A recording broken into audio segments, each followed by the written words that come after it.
keynote speaker, he graduated from Central Police University in Taiwan. He got his master's degrees in foreign service in Georgia University, Washington, D.C. Then he served as Deputy Director General, Department of Information and Cultural Affairs, ROC. And then he further promoted to be Director General, Taipei Economic and Cultural Office in Atlanta in 2003 to 2008. He also served as the Director of Division, Taipei Economic and Cultural Office in Poland. In 1994, he's Section Chief as well, Department of Treaty and Legal Affairs, Minister of Foreign Affairs. Now his academic and experience, the past records is so huge, I cannot finish it all. So please join me. Let's welcome our keynote speaker, Ambassador R.C. Wu. Good evening, ladies and gentlemen. My President Ron Burden of Rotary International and President Gary Huang, President-elect, and Ravi, President nominees, all the governors-elect and governors nominees, and Jackson, Shea, and other trustees of Rotary International, all the directors, and all the distinguished fellow Rotarians. Ladies and gentlemen, good evening. I am in charge of non-governmental international organization affairs under the Ministry of Foreign Affairs. On behalf of my minister, Mr. Lin, I would like to welcome all of you to the 2013 Rotary Institute, Taipei. Unfortunately, my minister is out of the country, so I want to extend his sincere apology for unable to attend this grand ceremony.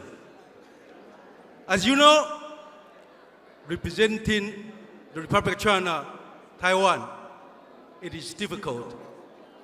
Due to the mutually exclusive foreign policy, Taiwan was excluded from the United Nations in 1971.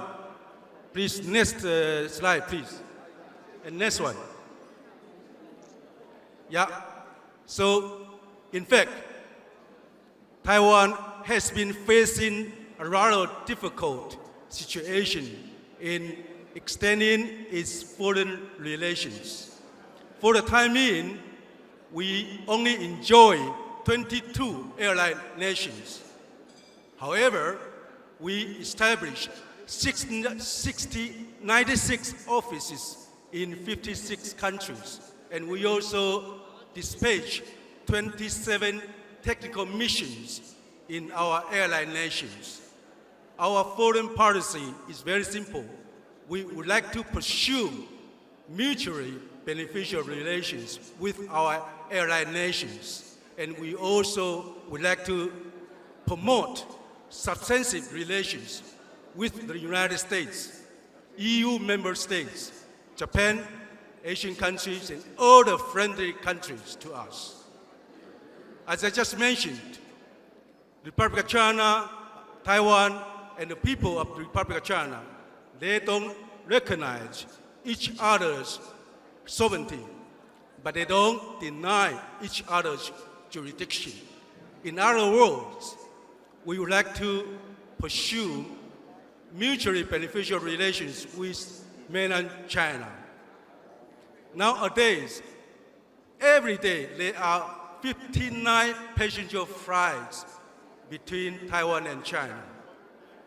Last year, 2.5 million Chinese tourists coming to Taiwan, the Republic of China. This kind of close exchange certainly will bring the two sides to a more understandable status. And although this is the fact, but I want to tell you, all the diplomats of Taiwan would like to pursue to the best of its national interests of the Republic of China, Taiwan. Next, please.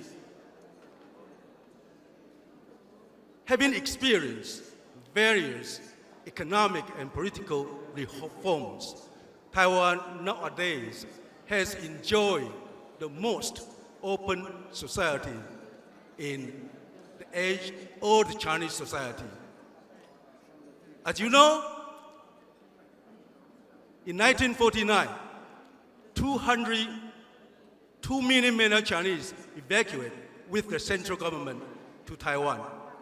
They brought not only different culture, but also cuisines. After 60 more years interaction and competition in Taiwan, nowadays we preserve the best of Chinese culture. That is why we say the best Peking dog is not in Beijing, but in Taipei. It is true. I would like to also give you one example. Chinese flower arranging. This is a traditional culture in Song Dynasty, but somehow it disappeared until 1976. It was dug out by a professor from National Normal University. And then in Taiwan, the Chinese flower arranging has been promoted tremendously. And then nowadays, they promote back to mainland China for one of the most important items of cultural events. Ladies and gentlemen, I just mentioned the Republic of China, Taiwan nowadays not only has enjoyed full-fledged democracy, but we also developed a mature so-called civil society. More than 2,300 non-governmental organizations maintain its regular international connections. In other words, they not only participate in the international events, and they also hold different kind of events in Taiwan. And many of them are taking the leadership for those international NGOs. And my good friend Gary is one of the more than 25 examples. So I want to congratulate Gary Huang for your wise leadership for the future president, 2014. People are wondering why Taiwan's civil society, how? I want to tell you, although Taiwan is an open society, the government is democratic, but still our NGOs are taking the lead. Why I say so? Because NGOs are supposed to be a very strong opinion. They not only bring concern to the government, they also marching ahead of the government for advanced policies. Let me give you one example. Next, please. In 2006, Taiwan, we inaugurated the second freeway, we call number 3 freeway. But the freeway happened to block the immigration route of the purple crop butterflies. By the way, in Taiwan, we have more than 300 different kinds of butterflies, and 56 of them are endemic. And this freeway happened to block the migration route. Every April, they have to migrate from the south to the north. And our environmental protection NGOs, they stood up and asked the government to take any remedies to stop the road accidents, because many of them were killed by the passenger automobile when they fly over the freeways. See? And then our Ministry of Communication, Bureau of Freeway, they have to immediately in the same year erect net, and they also block the outside lane of the freeway so as to let those butterflies fly over the freeway safely to their destination. I give you this example just to demonstrate how strong Taiwan NGOs are. They are not only leading the opinion, they are also pushing the government to do the right things. I'm very proud that I'm representing the Ministry of Foreign Affairs to work together with Taiwan's NGOs for their international participation. I mentioned there are more than 2,000 NGOs have very close international connection, especially in the field of public health. People are wondering why Taiwan is so concerned about public health, because we are having the most dense population density in the world. Every square kilometer, we are harboring more than 2,000 people. So we cannot afford in losing the control of those diseases. That is why we are so care about our public health. And our public health NGO, they also exercise their strength in their international arena.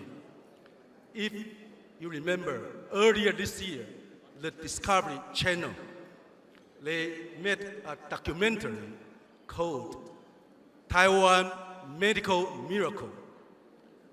Taiwan was famous for its economic miracle, but since this year, the Discovery Channel made this documentary called Taiwan Medical Miracle.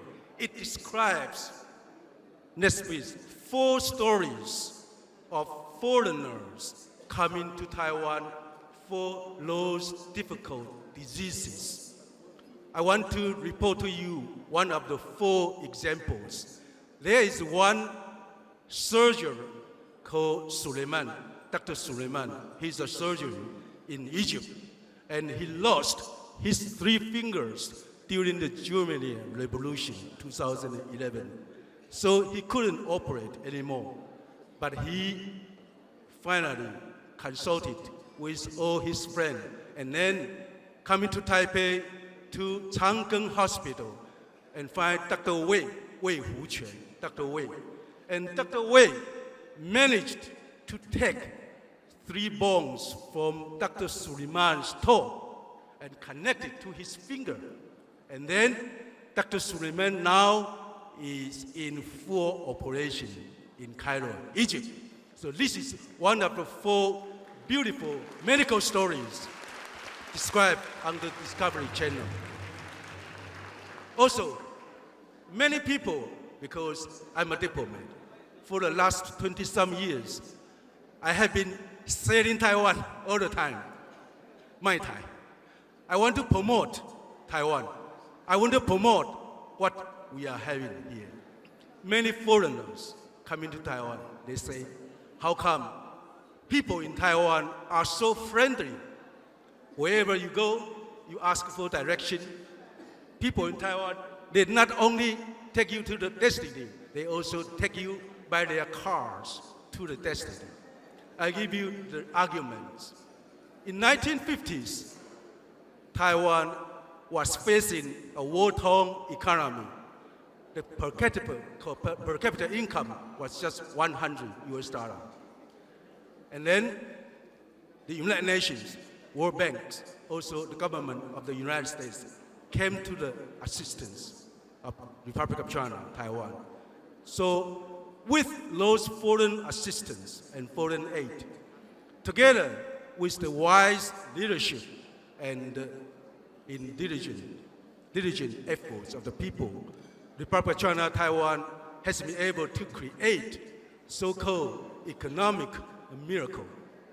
And people in Taiwan are so grateful to Americans because we were assisted by them. And people in Taiwan, we don't recognize Americans or Europeans or even Africans. That's why people in Taiwan are so friendly to foreigners. I don't know whether you agree with my argument or not. I don't want to occupy too much of your time, but I want to report to you. Nowadays, although all the difficulties, although all the challenges in front of us, we are determined. Both government and people are determined. We want to promote the interests of the people of the Republic of China and Taiwan. And the Rotary International, I want to commend, thank you. Thank you for our Taiwanese Rotarians for your ceaseless efforts to bring Taiwan to every corner of the international community. I keep close contact with Gary Huang. Wherever he goes, I will trust him because I want to ask our ambassadors and representatives to contact with him and to follow him and to make friends in all the countries he visited. Lastly, let me once again welcome you to Taipei. I hope you will enjoy the rest of your stay. Do more shopping aside from delicious cuisine so as to contribute to our economy. Okay? Have a wonderful night. Thank you. Thank you very much. 致赞纪念品。 Now, I would like 致感谢词。 My dear Honorable Ambassador Wu, I would like to express on behalf of all the Rotarians here tonight how much we appreciate your participation and how nice for your presentation. Your words and hopes for not only Taiwan, but for all NGOs all over the world is inspiring to all of us. Taiwan, Republic of China has made a great achievement both in support and influence with Rotary, and also amongst both locally and international NGOs. I thank you for sharing the work and the challenge of the Taiwan NGOs with hope of build strong relationship in the foreign affairs with other countries. The 96th of embassy, along with the Taipei and the Economic and Cultural Office in 56 countries, have done a great job in their involvement in events and projects around the world. While share the diverse culture of Taiwan and maintains Taiwan's rich tradition and custom to have them represent all white. As moderator of 2014 International Assembly, I want to share my personal sincere appreciation to the NGO department in Ministries of Foreign Affairs in Taiwan for their generous financial support in the cultural performance in San Diego in January 2014. Ambassador Wu done everything with great compassion and thoughtfulness, and his support for Rotary is always appreciated. As Ambassador said now, with President-elect Gary Huang and the Koreans for their very busy schedules, and himself, he always contacted local embassies in foreign countries to take care of the Gary and the Corina. I remember last week, Gary and the Corina and Julia and myself, we was attend the Jerusalem Institute in Israel just last week. And Ambassador Wu also personally, he called Ambassador Chang to take care of all of us. So once again, and thank you, Ambassador Wu and his lovely wife, Rachel, for joining us tonight. We hope you enjoy the rest of evening.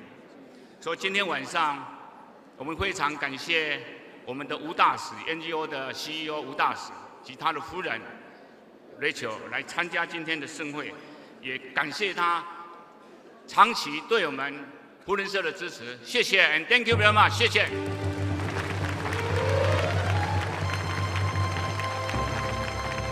Fellow Terrans, well, I didn't realize my good friend Ambassador Wu is chasing me and following all over the places.